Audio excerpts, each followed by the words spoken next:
우리 주님의 은혜와 평강이 영과 진리로 예배하는 모든 성도님들께 넘치기를 바랍니다. 어, 올해 가장 인기 있었던 연예 프로그램 가운데 하나가 강철부대라는 프로그램이었습니다. 우리나라 이제 예비역 특수부대 대원들이 각자의 부대의 명예를 걸고 서로 겨루는 프로그램이었죠. 이들 부대의 명칭부터 입는 옷, 경례 구호, 부대 구호 등 다 같은 우리나라 부대지만 부대마다의 전통과 특징이 있습니다. 그중에서도 이제 해군 특수전단인 UDT의 구호는요, 불가능은 없다라는 것이고요. 육군 특수전 사령부인 특전사의 구호는 안 되면 되게 하라였습니다. 다른 부대에도 멋진 구호들이 있지만 이 두 부대의 구호가 군대 정신과 군대라는 곳의 특징을 가장 잘 보여주는 것 같습니다. 불가능은 없다. 사실 세상에 불가능한 거 많습니다. 안 되면 되게 하라. 이런 말이 있죠. 안 되면 안 되는 거지. 안 되는 걸 어떻게 되게 하냐. 그럼에도 안 되면 되게 하라. 이게 이제 군대라는 특징, 군대가 가지고 있는 특징을 보여준다라는 겁니다. 그리고 이게 이제 군대 정신이죠. 불가능은 없고 안 되면 되게 하라. 상명하복으로서 명령으로 내려오면 그것이 불가능할지라도 반드시 그 일을 해야 한다라는 것입니다. 운이 좋아서 명령이지 이제 군대에 있을 때는 소위 말해서 까라면 까야 된다라고 이야기들을 합니다. 그런데 이러한 군인 정신은요, 불가능해 보이는 임무를 가능하게 만듭니다. 이러한 군인 정신은 군대에서만 요구되지 않아요. 사회에서도 또 회사에서도 요구를 합니다. 특히 이제 우리나라 남성들 대부분이 군대를 다녀왔기 때문에 이 사회나 회사에서 이러한 군인 정신을 요구하는 것을 우리가 쉽게 볼 수 있습니다. 그리고 또 이러한 군인 정신으로 불가능에 도전을 했기 때문에 오늘의 대한민국이 있지 않았나 그렇게 생각해 보기도 합니다. 그런데 세상에는요, 정말 불가능한 일들이 있습니다. 해도 안 되는 일이 있습니다. 사람의 영역이 아니라 하나님께서 막으시는 일들의 경우에는요, 정말 불가능한 일이 있습니다. 군인 정신으로 아무리 무장을 한다고 해도 안 되는 거는 안 된다라는 거예요. 뿐만 아니라 하나님께서 계획하시고 시와 때를 조절하실 때에 그때에도 사람의 노력과 힘으로는 결코 이룰 수 없는, 하지 못하는 일이 발생한다라는 겁니다. 그런데 그런 일들 가운데 어떤 일이 있을까요? 네, 하나님을 대적하는 일입니다. 하나님의 뜻에 반대하는 일입니다. 그런데 제국의 황제라고 할지라도 하나님을 대적하면 그 큰 권력을 가지고도 할 수 있는 것이 아무것도 없습니다. 애굽의 바로가 그랬고 바벨론의 느부갓네살 왕이 그랬습니다. 뿐만 아니라 로마의 황제들이 그렇게 박해를 해도요, 교회를 말살할 수는 없었습니다. 하나님의 뜻을 대적하는 일이었기 때문인 것이죠. 그리고 오늘 우리가 읽는 민수기의 발락과 발람도 그렇습니다.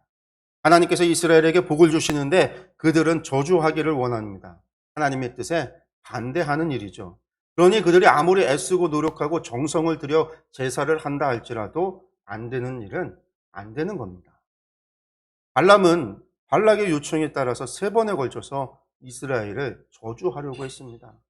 그런데 장소를 옮겨가면서 제단을 쌓고 제물을 드리며 정성껏 제사했습니다. 간절히 기도하며 그렇게 저주하기를 바랬죠. 그러나 하나님께서는 발람의 입을 열어서 이스라엘을 축복하도록 하십니다.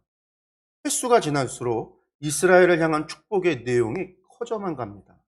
저주하려고 하는 발락의 이 나쁜 의도가 도리어 이스라엘이 더 큰 복을 받는 기회가 된 겁니다. 결국 마지막에 하나님께서 이스라엘을 축복하는 자에게는 복을 주고 저주하는 자마다 저주를 받게 될 것이다 라고 말씀하십니다. 이제는 끝난 것입니다. 한마디로 게임이 끝난 거예요. 더 이상 저주할 수 있는 방법이 없습니다. 왜냐하면 우리가 저주하면 그 저주가 나에게로 돌아온다고 하나님께서 저주하시겠다라고 하셨으니까요. 이 발람의 축복에 발락이 노하여 화를 냅니다. 발람도 이제는 그만 자기 고향으로 돌아가겠다 이렇게 이야기합니다. 발람이 할 수 있는 일이 아무것도 없기 때문인 거예요. 이제는 저주할 수가 없습니다. 저주를 하면 그 저주가 자신에게 돌아오기 때문입니다. 발람은 할 수 없이 이제 고향으로 돌아가겠다라고 하면서 발락에게 마지막 예언의 말씀을 전합니다. 그런데 여러분, 이 모든 일은 이스라엘이 지금 알지 못하는 가운데 일어나고 있는 일들입니다. 그러니 그들이 하나님께 기도를 하거나 부르짖을 수가 없어요. 모압을 경계하며 어떤 대책을 마련하고 이것들을 이루어 달라고 하나님 앞에 도움을 구한 것도 아닙니다. 그러나 하나님께서는요, 이스라엘이 기도하지 못하고 그들이 부르짖지 못했어도 그들이 알지 못하는 그 가운데에서도 이스라엘의 보호자가 되어 주셨습니다. 이스라엘을 지키시고 이스라엘을 보호하셨습니다. 이스라엘이 몰라도, 그들이 아무도 알아주지 않아도, 그들이 제물로 하나님 앞에 제사하며 간구하지 않았어도 하나님께서는 이스라엘의 하나님이 되어 주셔서 그들의 산성이 되어 주시고 그들의 방패가 되어 주시며 그들의 보호자가 되어 주신 겁니다. 성도 여러분, 하나님께서는 이스라엘의 하나님이셨습니다. 그리고 오늘 교회의 하나님이시며 저와 여러분의 하나님이십니다. 그 하나님께서 저와 여러분을 지키시고 보호하십니다. 오늘의 말씀을 통해서 이 사실이 깨달아지고 믿어지는 은혜가 있기를 간절히 소망합니다. 그렇습니다. 이제 발람이 고향으로 돌아가겠다 이렇게 이야기하고 있습니다. 그러면서 앞으로 일어날 일에 대해서 자신이 예언하겠다라고 이야기합니다. 우리 14절에서 16절의 말씀을 다시 한번 보겠습니다. 이제 나는 내 백성에게로 돌아가거니와 들으소서. 내가 이 백성이 후일에 당신의 백성에게 어떻게 할지를 당신에게 말하리이다 하고 예언하여 이르기를 부올의 아들 발람이 말하며 눈을 감았던 자가 말하며 하나님의 말씀을 듣는 자가 말하며 지극히 높으신 자의 지식을 아는 자 젖는 자의 환상을 보는 자 엎드려서 눈을 뜬 자가 말하기를. 발람이 세 번째 예언을 한 다음에 발락이 화를 내고 더 이상 이스라엘을 저주할 것을 요구하지 않고 발람으로 너는 고향으로 돌아가 버려라 이렇게 이야기를 했었죠. 그러자 발람이 이제 고향으로 돌아가겠다라고 이야기를 한 겁니다. 그러면서 내가 가기 전에 마지막으로 한 말 하겠다. 예언을 해주겠다. 앞으로 이스라엘이 모압에게 어떻게 행할지 어떤 일을 할지를 내가 예언하겠다라고 이야기합니다. 그러면서 지금 다시금 자신에 대해서 아주 장황하게 설명을 하고 있어요. 눈을 감았던 자, 하나님의 말씀을 듣는 자, 지극히 높으신 자의 지식을 아는 자, 젖는 자의 환상을 보는 자, 엎드려서 눈을 뜬 자가 말한다라는 거예요. 그런데 발람의 이 자화자찬이 우리 틀린 말이 아닙니다. 틀리지 않죠. 하나님께서 발람에게 찾아오셔서 그에게 말씀을 주셨잖아요. 천사를 보내셔서 그의 길을 막으셨고 그 천사를 보도록 그의 눈을 열어주셨어요.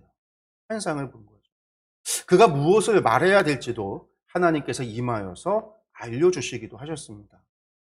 그러니 발람의 이야기가 그리 틀린 말이 아닙니다.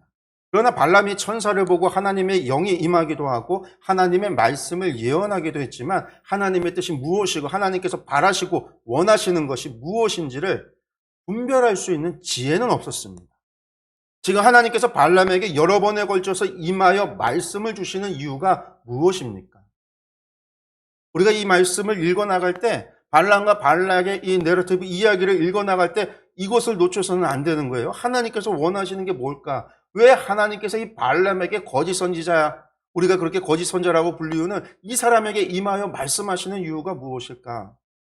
발락에게, 지금 이스라엘을 대적하는 발락에게 예언의 말씀을 주시는 이유가 무엇일까? 그런데 발람을 미워하시고 발락을 싫어하셔서 모압을 멸하려고 하시는 겁니까, 하나님께서? 그러면 그렇지 않습니다. 그게 아니지 않습니까? 하나님께서 발람을 통해서 발락에게 그리고 모압에게 말씀을 주시는 이유는 하나님의 뜻을 깨닫고 그들이 돌이켜서 하나님의 백성이 되기를 바라시고 원하시기 때문입니다.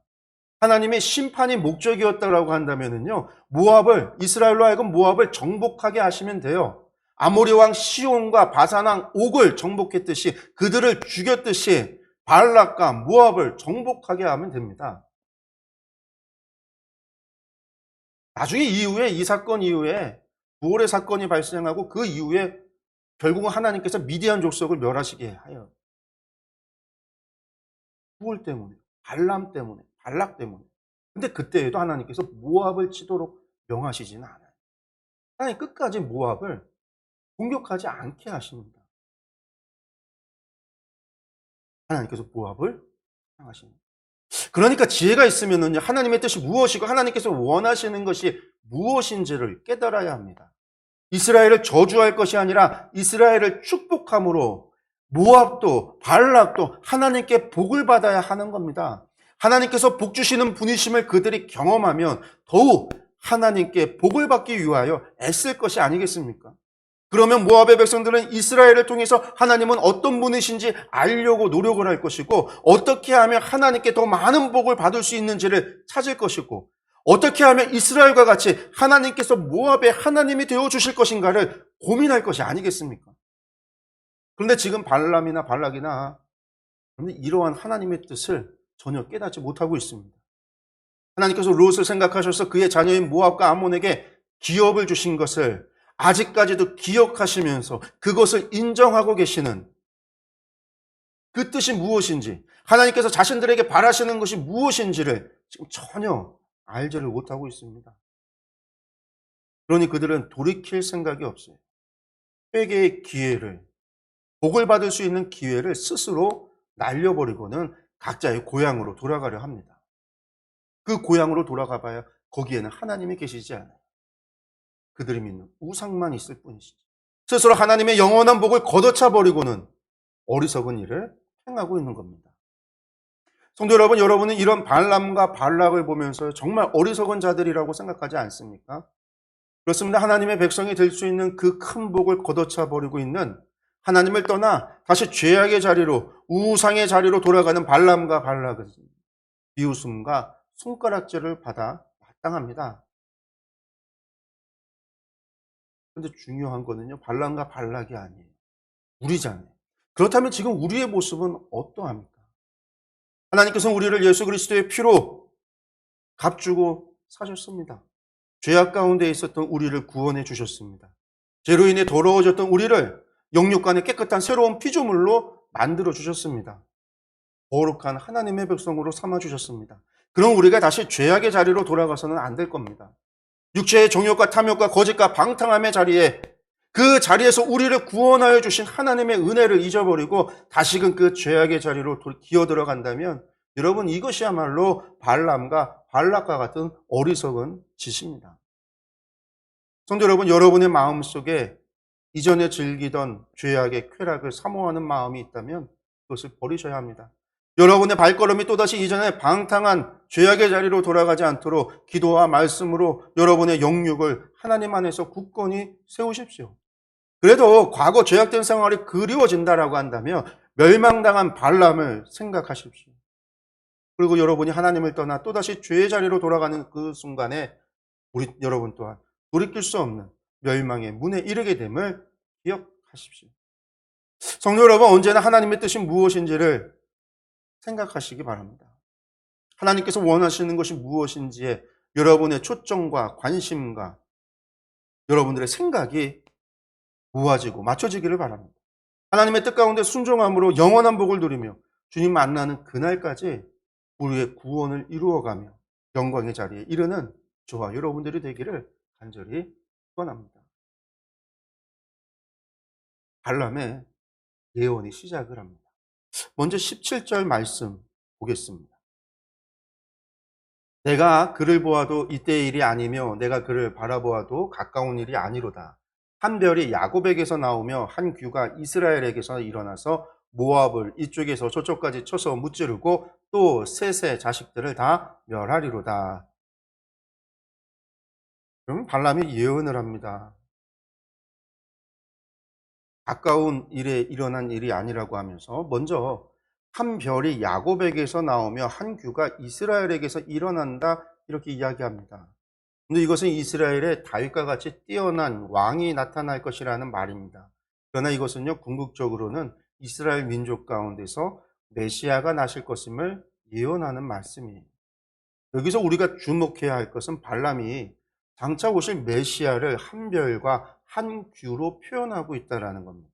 이것은 장차 오실 메시아고 예수 그리스도의 신분과 그분의 사역에 대해서 그 성격을 암시해주고 있는 겁니다. 먼저 한 별이 상징하는 것은 무엇일까요? 오늘날에는요, 나침반을 이용하거나 혹은 GPS와 같이 우리의 방향을 알려주거나 우리의 위치를 알려주는 기구들이 있습니다. 이런 걸 통해서 우리는요, 여행을 하거나 항해를 할 때 방향을 잃어버릴 염려가 없습니다. 그러나 과거에는요, 방향을 찾을 수 있는 가장 정확한 방법은요, 밤에 별자리, 별을 보는 것이었습니다. 시간과 장소에 따라서 변하는 태양과 달과는 달리 저 북쪽 하늘에서 빛나는 북극성과 그 주위를 맴도는 북두칠성, 그리고 오리온, 십자가성 같은 별자리들은 1년 내내 항상 그 위치에 있습니다. 그렇기 때문에 그것을 보면 지금 자신의 위치가 어딘지를 알 수 있고, 방향이 북쪽을 아니까 방향을 알 수 있는 거죠. 지금 발람은 바로 이와 같은 별의 특성을 염두에 두고 장차 오실 메시아 예수님을 별이라고 표현하고 있는 겁니다. 즉 예수 그리스도께서는 인간의 삶이 처해 있는 위치와 우리가 가야 할 방향을 가르쳐주는 인생의 별과 같습니다. 성도 여러분, 우리 주변을 둘러보십시오. 지금도 수많은 사람들이 자신의 인생이 어디쯤 와 있는지, 어떤 곳에 와 있는지, 어디로 가는지 아는 사람은 아무도 없습니다. 아무것도 모른 채 그저 하루하루를 살아가고 있습니다. 물론 인간이 만든 철학이나 과학, 우상을 섬기는 사이비 종교는 자신들이 인생의 길을 알려주는 별이라고 외치고 있지만 그 어느 것도 진정한 인생의 위치와 방향에 대해서 해답을 주지는 못합니다. 그렇습니다. 예수님께서 우리 인생들에게 우리의 정확한 위치와 우리가 가야 할 방향을 알려주시는 별이 되어 주십니다. 여러분들, 예수님이 아니었다라고 한다면 우리가 지금 죄로 인해 죽을 수밖에 없는 자리에 놓여 있다라는 사실을 어떻게 알 수 있겠습니까? 예수님이 아니셨다라고 한다면 어찌 우리가 구원을 얻기 위해 창조주이신 하나님께로 가야 한다라는 사실을 알 수가 있겠습니까? 우리의 자리를 알려주시고 우리의 나아가야 할 방향을 알려주시는 분이 예수님, 우리의 인생의 별이 되어 주셨기 때문에 우리가 알 수 있는 거예요. 그러므로 성도 여러분, 이제는 세상에서 우리가 세상에 있는 다른 그 무엇을 바라보지 마십시오. 그들이 뭐라고 이야기하든 결코 그들의 말을 듣지 마시기 바랍니다. 그리고 오직 우리의 참된 길잡이이신 예수님만을 바라보시고 그의 말씀만 듣고 그의 뒤만을 따라가십시오. 그럴 때 여러분의 인생은 종말의 구원과 예비된 면류관과 영광의 길로 걸어가게 될 것입니다. 두 번째는 이 한 규가 의미하는 것은 무엇입니까? 여러분들, 규라는 것은 왕들의 손에 들고 있는 지팡이를 가리키는 겁니다. 왕의 절대 권위와 영광을 상징합니다. 우리 여기 동양에서는 이제 왕의 권위를 상징하는 게 옥새거든요. 옥새. 옥새를 가진 자 왕이 될지어다. 그거잖아요. 근데 서양에서는 규가 그런 옥새의 역할을 감당했어요. 그 규 머리에는 도장, 인장이 박혀 있어서 반지로다가 인장을 하기도 하지만 규로 도장 역할을 하기도 하고 왕의 권위를 상징하는 거예요. 따라서 발람이 지금 한 규라고 표현하고 있는 거는요, 메시아에게 만물을 다스릴 권능이 있음을, 왕의 권능이 있음을 암시하고 있는 겁니다. 결국 본문은요, 만물의 어느 것도 예수님의 명령을 거스를 수 없다라는 것이죠. 왜? 예수님께서 만물의 왕이 되어 주시니까요. 왕이신 예수님의 말 한마디에 세상 만사의 삶과 죽음이 결정된다라는 것을 말해주고 있는 겁니다. 성도 여러분, 그렇다라고 한다면 이것이 우리에게 주는 의미는 무엇일까요? 여러분들, 그것은 바로 우리가 누구 편에 서야 하며 누구의 말을 들어야 하는지, 누구의 말에 순종해야 되는지를 분명하게 알려줍니다. 우리가 세상 살다 보면 반드시 어느 편에 속해야 할 때가 있습니다. 이럴 때는요, 좀 더 높은 사람이 있는 편에 속하는 것이 유리하겠죠. 물론 당연히 정의와 공의, 선의 자리에 있어야 돼요. 부정한 자의 자리에, 죄악의 자리에 서지 알아야 돼요. 그걸 떠나셔서 단순하게 우리가 이야기한다면은요, 좀 더 높은 사람 편, 권력이 있는 사람 편에 있는 게 사실은 편해요. 유리해요. 예를 들면 과장보다는 부장, 부장보다는 사장의 편에 속하는 것이 유리해요. 동시에 여러 사람의 명령을 받을 때도 보다 높은 지위에 있는 사람의 명령을 따르는 것이 당연합니다. 그런데 바로 이겁니다. 우리는 세상을 살아갈 때 세상과 예수님 사이에서 어느 편에 설 것인가 고민할 필요가 없어요. 우리는 항상 예수님의 편에 서고 그의 명령을 따라야 합니다. 왜냐하면 예수님께서 만왕의 왕이시기 때문입니다. 만물의 주가 되어 주시는 분이십니다. 그의 말씀 한마디면 우리의 죽고 사는 것이 결정이 되기 때문입니다. 성도 여러분, 이제 더 이상 세상과 예수님 사이에서 망설이지 마십시오. 예수님은 우리뿐만 아니라 세상을 다스리시는 왕이십니다. 바로 그분께 속한, 그분의 말만 속하여 그분의 말만 듣는다면 이 세상에서 여러분을 해할 자는 아무도 없습니다. 우리를 공격하고 대적하는 이들이 있다 할지라도 예수님께서 우리를 지켜 보호하여 주실 것이기 때문입니다. 우리를 축복하는 자에게 복을 주시고 우리를 저주하는 자에게 저주로 갚을 것이기 때문입니다. 뿐만 아니라 예수님께서는 우리에게도 큰 복을 주실 것입니다.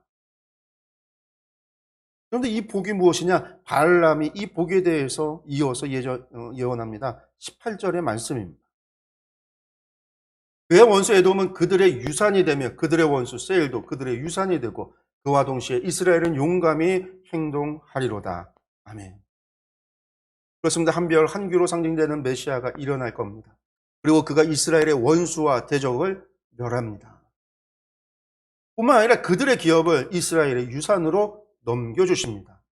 그렇습니다. 그의 원수 에돔은 그들의 유산이 됩니다. 세일도 이스라엘의 유산이 됩니다. 에돔과 세일뿐만이 아니에요. 이스라엘을 대적하는 자, 이스라엘의 원수된 자, 이스라엘을 저주하는 자, 하나님께서 그들을 저주하시고 그들을 멸하실 뿐만 아니라 그들의 기업을 이스라엘의 유산으로, 하나님의 백성의 유산으로 넘겨주신다라는 겁니다.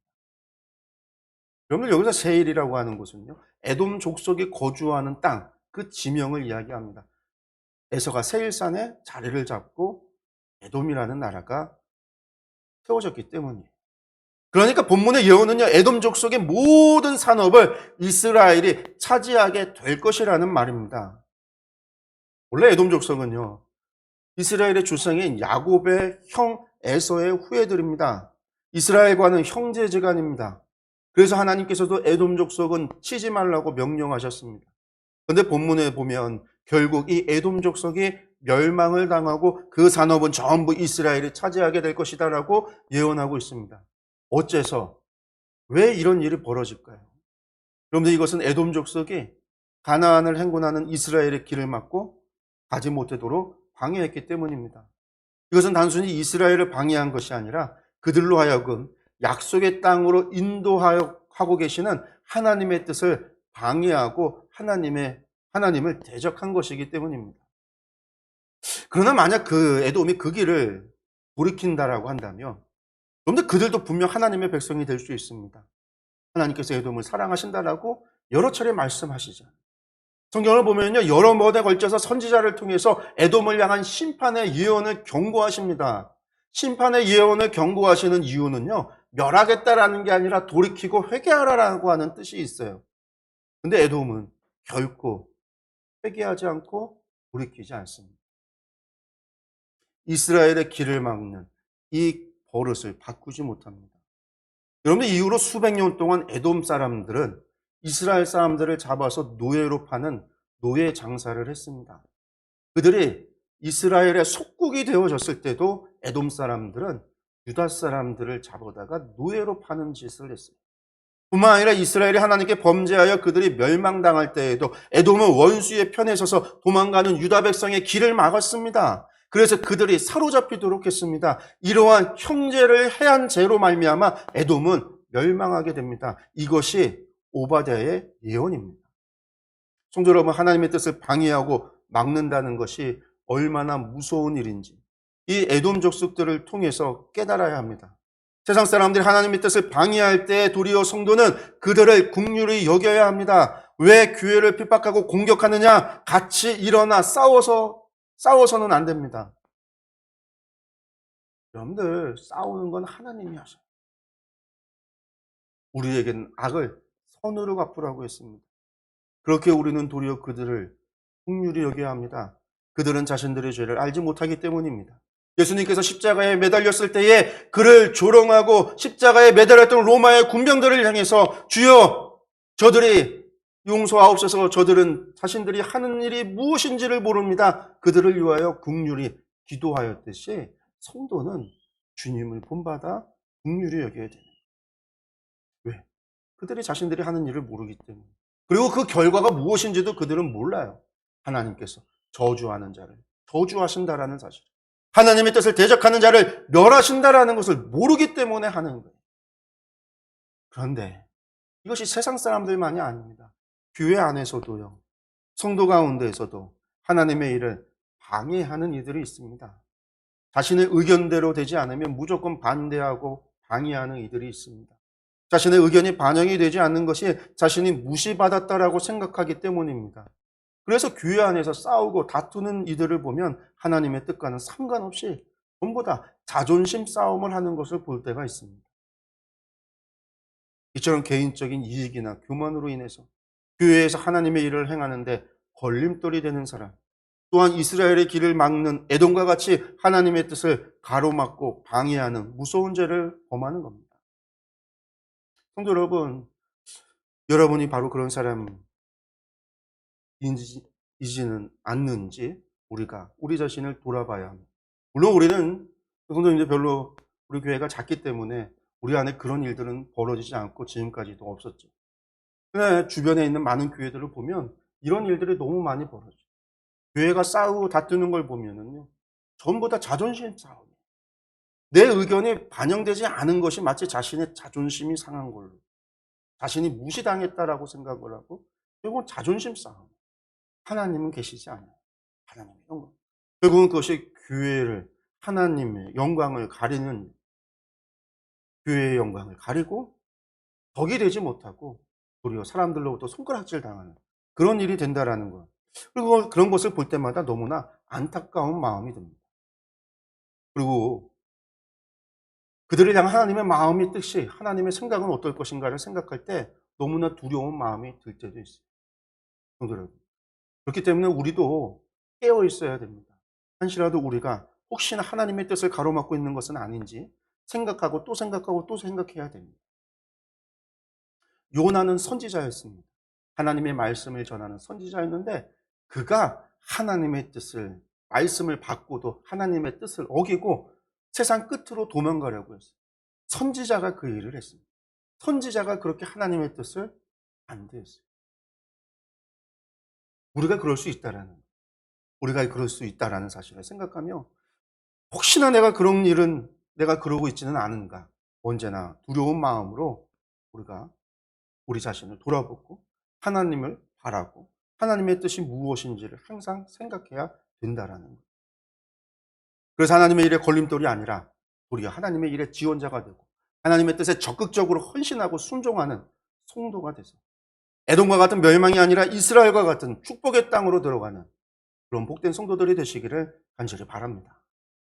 이 이스라엘의 대적자들을 향한 발람의 예언이 계속 이어집니다. 19절의 말씀을 보겠습니다. 주권자가 야곱에게서 나서 남은 자들을 그 성읍에서 멸절하리로다 하고, 여러분들 발람은 주권자가 야곱에게서 나와서 남은 자들을 그 성읍에서 멸절한다 이렇게 예언하고 있습니다. 즉 에돔 족속 중에서 멸망되지 않은 자들, 그들은요 주권자가 하나도 남김없이 그들도 다 멸절한다라는 선언입니다. 여러분들 이 말씀을 듣는 사람들로 하여금 여러분들 이 말씀은 얼마나 두렵고 떨리게 하는지 모릅니다. 왜냐하면 이 말씀은요 하나님 앞에 죄를 범한 사람은요 한 명도 남기지 않고 철저하게 끝까지 하나님께서 다 멸망시키신다라고 하는 하나님의 엄중한 선언이기 때문입니다. 그렇습니다. 이 세상에서는요 죄를 지은 사람들이 자신의 죄에 대해서 심판을 받지 않고 그냥 지나갈 수 있습니다. 정치적으로 무자비한 권력을 휘두르면서 수많은 사람들을 죽인 독재자들 중에는요 대가를 받지 않고 죽은 사람들 너무나 많아요. 완전 범죄를 행해서 남들 앞에 죄가 드러나지 않아서 형벌을 받지 않고 지나간 사람들도 있습니다. 여러분들 유전무죄라고 돈이 있으면 죄를 어겨도 처벌을 받지 않기도 합니다. 그러나 단 하나 하나님의 심판은 어떤 일이 있어도 어떤 사람이라도 결코 빠져나가지 못합니다. 하나님의 권력은 세상 어떤 권력자의 권력보다 크시기 때문에 세상의 권력이 아무런 소용이 없습니다. 하나님은 만물의 주인이 되시기에 그 어떤 재물로도 하나님을 움직일 수는 없습니다. 하나님께서는 사람의 행한 일을, 물론 그 사람의 마음과 품은 생각까지도 완전하게 아시기 때문에 하나님 앞에서 완전 범죄란 있을 수 없습니다. 그러므로 죄를 지은 자들은요, 누구도 하나님의 심판을 피해갈 수 없습니다. 뿐만 아니라 하나님께서는 공의의 하나님, 정의의 하나님이시기에 그들을 끝까지 하나도 남김없이 심판하실 겁니다. 성도 여러분, 이런 하나님의 말씀을 듣고도 죄를 짓고자 하는 마음을 품을 수 있겠습니까? 우리가 아무리 숨기려고 해도 하나님께서는 우리의 죄를 다 알고 계십니다. 죄인이 아무리 피하려고 노력을 해도 하나님의 심판은 결코 피할 수 없습니다. 이 사실을 알고 믿는다라고 한다면 과연 죄를 지을 수 있을까요? 여러분들, 하나님의 심판을 피할 수 있는 유일한 방법은 죄를 짓지 않는 겁니다. 죄인이 되지 않으면 하나님의 심판받지 않아도 되기 때문에. 뿐만 아니라 하나님, 주님의 그 십자가의 은혜를 의지하고 그것을 믿는 것입니다. 왜냐하면 우리는 죄를 짓지 않아도 우리는 이미 죄인이니까요. 그런 우리의 죄인을 의롭다 여겨주시는 그 십자가의 은혜를 사모하고 믿고 의지하고 나아갈 때 우리는 주님의 그 무서운 심판을 피할 수 있습니다. 여러분들, 이게 유일한 방법입니다. 그러므로 성도 여러분, 이제는 죄의 유혹이 여러분을 찾아올 때 집요하고도 철저하신 하나님의 심판을 기억하십시오. 빠짐없이 모든 죄를 살피시는 하나님의 그 불꽃 같은 눈을 기억하십시오. 항상 그런 마음으로 이 세상을 살아갈 때 우리는 죄의 유혹으로부터 승리하고 하나님의 무서운 심판을 피하고 구원과 축복의 자리에 이르게 될 것입니다. 마지막으로 발람은요, 세상 여러 나라들의 그들의 마지막을 예언합니다. 20절에서 25절까지의 말씀입니다. 또 아말렉을 바라보며 예언하여 이르기를 아말렉은 민족들의 으뜸이나 그의 종말은 멸망에 이르리로다 하고, 또 겐 족속을 바라보며 예언하여 이르기를 내 거처가 견고하고 내 보금자리는 바위에 있도다. 그러나 가인이 쇠약하리니 나중에는 아수르의 포로가 되리로다 하고, 또 예언하여 이르기를 슬프다. 하나님이 이 일을 행하시리니 그때 살자가 누구이랴. 깃딤 해변에서 배들이 와서 아수르를 학대하며 에벨을 괴롭힐 것이나 그도 멸망하리로다 하고, 발람이 일어나 자기 곳으로 돌아가고 발락도 자기 길로 갔더라. 먼저 발람은요, 아말렉에 대해서 아말렉은 민족들의 으뜸이나 종말은 멸망에 이르리로다 이렇게 예언합니다. 그런데 아말렉은요, 가나안 남부에서 애국 국경에 이르는 그 지역에 자리 잡고 있는 족속들입니다. 근데 사실 이스라엘 사람들이 살았던 그 광야 시대, 신광야, 바람광야, 신광야라고 하는 그 광야 지역이 아말렉 족속들이 살던 땅이에요. 그 광야 지대니까요, 그들이 도대체 뭘 해서 먹고 살았을까요? 여러분들, 그들의 주요 수입원은요, 타민족을 약탈하는 것으로서 그들이 재물을 얻고 먹고 살았습니다. 특히 애굽으로 가는 그 무역로에 자리 잡았기 때문에요, 그곳에서 약탈을 일삼았습니다. 그런데 그들은 애굽의 군사적인 위협에도 맞설 수 있을 만큼 강한 전투력을 가지고 있었던 족속입니다. 그들이 이스라엘의 애굽을 탈출해서 시내산으로 가는 길에 르비딘 골짜기에서 이스라엘을 약탈하고자 공격하기도 했습니다. 이에 하나님께서 아말렉을 원수로 삼으셨습니다. 그렇습니다. 이스라엘을 약탈하고 하나님을 대적했던 아말렉, 애굽에 맞설 수 있을 만한 전투력을 가지고 있었던 아주 강한 족속이라 할지라도 여러분들, 그들의 종말은 결국 멸망이라는 겁니다. 다음으로 발람은요, 바위와 같이 견고한 보금자리를 가지고 있었던 가인의 후예였던 겐 족속이 아수르의 포로가 되고, 그리고 그 아수르는요, 깃딤 해변에서 배를 타고 온 자들에 의해서 학대를 당하고, 마지막에는요, 이 아수르를 학대했던 그들마저도 멸망하게 될 것이다라고 예언하고 있습니다. 이러한 발람의 예언이 말하고 있는 것은요, 영원한 강자도 없고 영원한 번영도 없고 흥망성쇠를 거듭하는 인류의 역사를 보여주고 있는 것. 그렇습니다. 인류의 역사를 돌이켜보면 애굽이나 아수르 제국과 바벨론 제국, 페르시아와 헬라 제국, 그리고 인류 역사상 가장 강대했던 로마 제국과 같이 한때는 온 천하를 다스리고 결코 무너질 것 같지 않았던 그러한 제국들도 새롭게 일어난 나라들에 의해서 언제나 멸망당하고 이제는 유적지 외에는 아무것도 남아있지 않는다라는 거예요. 여러분, 이것은 국가뿐만이 아닙니다. 내 사전에 불가능은 없다라고 외쳤던 나폴레옹이 마지막은요, 포로가 돼서 섬에 갇혀서 쓸쓸한 최후를 맞이했습니다. 여러분들, 한때는 엄청난 부를 자랑하였지만 지금은 사업이 망해서 알거지가 된 사람들을 보면 역시 영원한 감자도 영원한 성공도 없다라고 하는 이 역사의 진리를 우리는 다시금 깨닫게 됩니다. 그렇습니다. 세상에 권력과 부귀영화는 해가 떠오르면 사라지는 안개와 같습니다. 언제 있었는가 싶다가도 금방 사라지는 허망한 것들 뿐입니다. 그러므로 권력의 소망을 두고 그것을 붙잡으려는 사람들은요, 권력이 사라질 때 인생의 의미를 잃어버리고 맙니다. 물질에 소망을 둔 사람들은 그 물질이 사라질 때 삶의 의미를 잃어버립니다. 명예에 소망을 둔 사람은 명예가 사라질 때 삶의 힘과 의욕을 잃게 되는 겁니다. 이것을 우리가 생각한다면 인생이라는 것이 얼마나 허망한 것인지 모릅니다. 그래서 전도자는 해 아래 것들 가운데 소망을 둔 인생에 대해서 노래하기를 헛되고 헛되며 헛되고 헛되니 모든 것이 헛되도다라고 이야기했습니다. 그러나 성도 여러분, 인생이 반드시 결코 이렇게 허망하거나 무의미한 것만은 아닙니다. 인생이 허망한 것은 허망한 것에 인생을 걸어두었기 때문입니다. 하나님의 나라에 소망을 두고 하나님께 인생을 건 사람들은 결코 인생이 허망하지도 무의미하지도 않습니다. 또한 어떤 경우에도 힘과 의욕을 잃지 않습니다. 왜냐하면 하나님은 세상 권력자들과 달리 영원한 권력과 힘과 능력을 소유하신 분이시고, 하나님의 나라는 영원히 요동치지 않고 굳건히 서서 갈수록 번영해가는 유일한 나라이기 때문입니다. 그렇게 하나님과 그의 나라에 자신의 인생을 건 사람은 확고한 소망과 삶의 의미를 발견할 수 있습니다. 또한 언제나 힘과 활기가 넘치고 복된 삶을 살아갈 수 있습니다. 여러분, 누구든지 그런 삶을 살기 원한다면 지금 세상에 허망한 것에 걸었던 삶을 돌이켜서 하나님과 그의 나라에 인생을 거시기 바랍니다. 사랑하는 성도 여러분, 사람의 인생을 평가하는 것은 어떻게 출발하였느냐가 아닙니다. 마지막에 어떻게 되었는가 하는 겁니다. 그래서 처음에 가진 것 없이 보잘것없는 자로 시작했지만 자신의 분야에서 탁월한 자가 된 사람을 우리는 성공했다라고 평가를 합니다. 하지만 남들보다 많은 것을 가지고 시작했지만 나중에는 처음보다 못하게 된 사람을 인생을 실패했다라고 우리는 이야기합니다. 그런 점에서 우리 모든 성도들은 성공한 사람들입니다.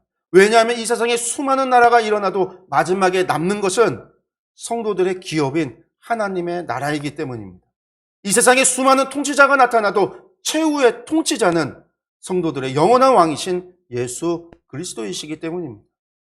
성도 여러분, 우리는 이 세상이 다 멸망한 후에 예수님과 함께 그의 나라에서 영원한 안식과 평화와 번영을 누리게 될 것입니다.